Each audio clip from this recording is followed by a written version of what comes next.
Je suis Hannibal Barca, le plus connu des membres de la famille carthaginoise des Barca, qui compte 4 généraux. Hamilcar et ses 3 fils, Hasdrubal, Magon et moi-même, Hannibal, né à Carthage en 247 avant Jésus-Christ. Je suis le patriote altruiste qui a tout sacrifié pour la survie de sa patrie.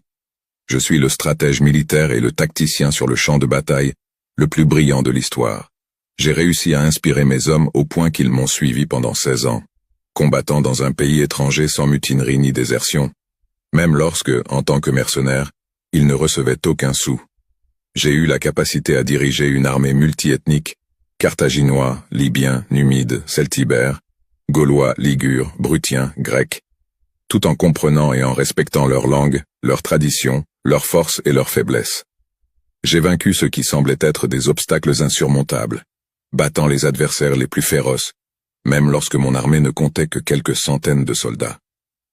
En 219 avant Jésus-Christ, après avoir pris d'assaut la ville espagnole de Sagunto, je me suis lancé dans une expédition depuis la Nouvelle Carthage, Carthagène en Espagne, pour aller défier l'ennemi romain sur son territoire. À marche forcée, avec 102 000 hommes et 37 éléphants, je traverse les Pyrénées, le sud de la Gaule, le Rhône, et franchis les Alpes en novembre.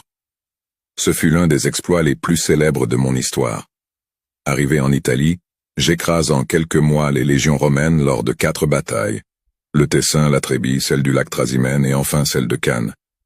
Je suis tellement fatigué de lire dans des livres, des articles, et même des encyclopédies que j'ai été définitivement vaincu à la bataille de Zama.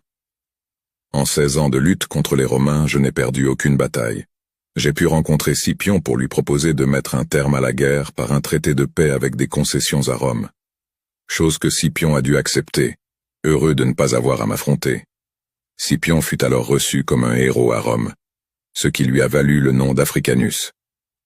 La bataille qui n'a jamais eu lieu était une invention ultérieure, probablement l'œuvre de Polybe, honorant ses patrons romains, et rendue nécessaire par l'orgueil des Romains, incapables d'accepter la réalité selon laquelle ils n'auraient jamais pu vaincre leur plus grand ennemi. Par souci de patriotisme et de fierté romaine, des propagandistes tels que Tite Live ont perpétué l'histoire d'une défaite qui n'a jamais eu lieu. Malheureusement, la destruction de tous les documents et récits carthaginois lors de l'Holocauste romain de Carthage en 146 avant notre ère a laissé les mensonges romains sans contestation et la tromperie a duré jusqu'au XXe siècle. Le vent tourne enfin, quoique lentement, grâce aux recherches et aux écrits en Tunisie et partout ailleurs.